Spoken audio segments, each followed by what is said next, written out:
Selamat datang dan selamat belajar mata kuliah akuntansi sektor publik.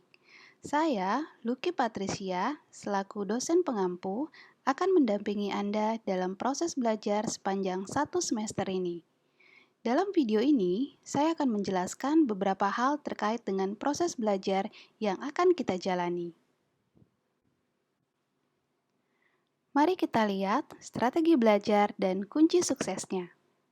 Pertama, strategi belajar. Anda harus siap menjadi pribadi yang mandiri dan proaktif.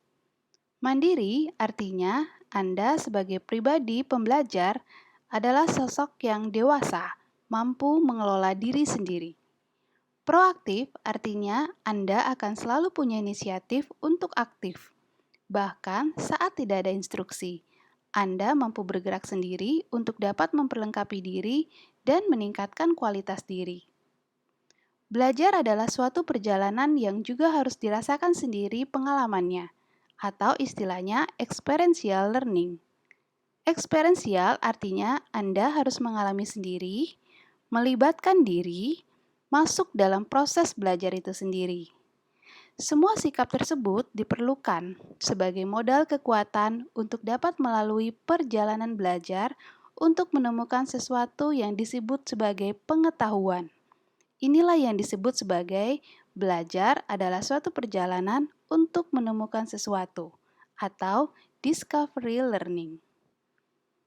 Kunci sukses belajar ini, pahami konsepnya untuk dapat mengkaitkan dengan fenomena atau realitas yang terjadi di sekitar kita. Pahami konsep artinya Anda tahu, misalkan tujuan, manfaat, karakteristik, dan elemen-elemen di dalam teori tertentu. Sehingga kemudian Anda memiliki kemampuan untuk memahami dunia di sekitar kita, memberi makna, bahkan mengkritisi realitas sosial, dan akan lebih baik mampu merekomendasikan pemikiran-pemikiran untuk mengatasi problema yang terjadi. Sepanjang satu semester, Anda akan dilatih untuk menjadi pribadi yang memiliki karakter yang pertama, percaya diri saat mengungkapkan pendapat, presentasi, dan aktif. Lalu kemudian yang kedua, Anda juga akan dilatih untuk mulai berpikir kritis dan memiliki kemampuan analis. Lalu kemudian yang ketiga, Anda juga diharapkan mampu mengkaitkan data atau fakta dengan konsep yang telah dipelajari. Secara khusus, 3 karakter ini akan dinilai dalam SAA 1 dan 2. Kita akan lihat di slide berikutnya informasi detail terkait hal tersebut. Lalu kemudian yang keempat, Anda juga akan dilatih untuk mampu menghasilkan ide tulisan tentang sektor publik. Secara khusus, kemampuan ini akan dinilai dalam UTS dan UAS. Mari kita lihat roadmap pembelajaran mata kuliah akuntansi sektor publik. Roadmap pembelajaran ini memberikan gambaran aktivitas yang akan dikerjakan di sepanjang satu semester, serta capaian apa yang harus Anda capai di setiap pertemuannya. Mata kuliah akuntansi sektor publik didesain agar mahasiswa mampu menggunakan pengetahuan akuntansi sektor publik berdasarkan konsep akuntansi sektor publik, baik dilakukan secara mandiri ataupun kelompok. Mari kita lihat kotak di bawahnya sub CPL. Ini merupakan sub capaian pembelajaran yang harus Anda capai di sepanjang satu semester. Pertama-tama Anda akan diperkenalkan konsep dasar dari akuntansi sektor publik, lalu kemudian pelan-pelan beranjak sampai ke konsep perencanaan, lalu kemudian siklus pengadaan barang jasa dan seterusnya, sampai dengan di bagian akhir, kita akan coba melihat bagaimana prinsip-prinsip sektor publik tersebut ketika diterapkan dalam lembaga, misalkan organisasi non-laba LSM, pemerintahan daerah, pendidikan, yayasan, bahkan tempat ibadah. Lalu kita bergerak ke kotak di bawahnya, yaitu kotak materi. Ini adalah beberapa materi, topik yang dibahas di setiap minggunya. Lalu kemudian kita bergerak ke kotak yang ada di bawahnya, group in charge. Jadi nanti sepanjang satu semester ini kita akan membentuk kelompok-kelompok kecil.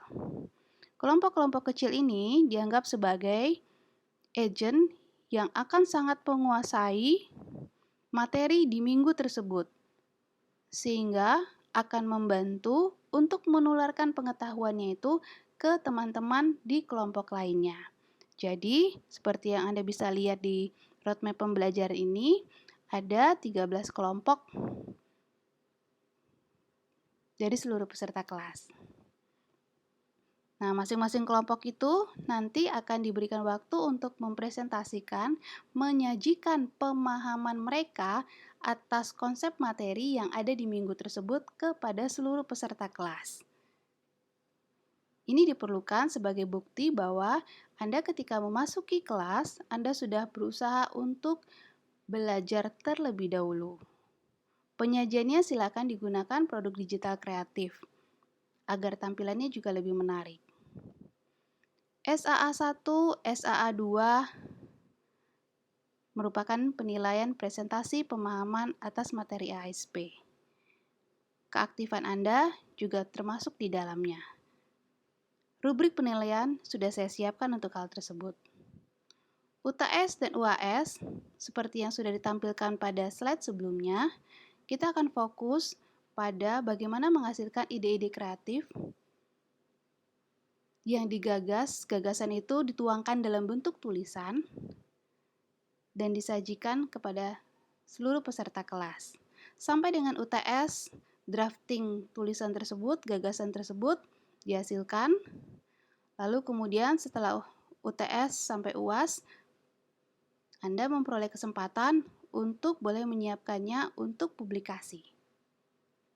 Indikator dan rubrik penilaian telah disiapkan. Anda dipersilakan untuk mengakses hal tersebut.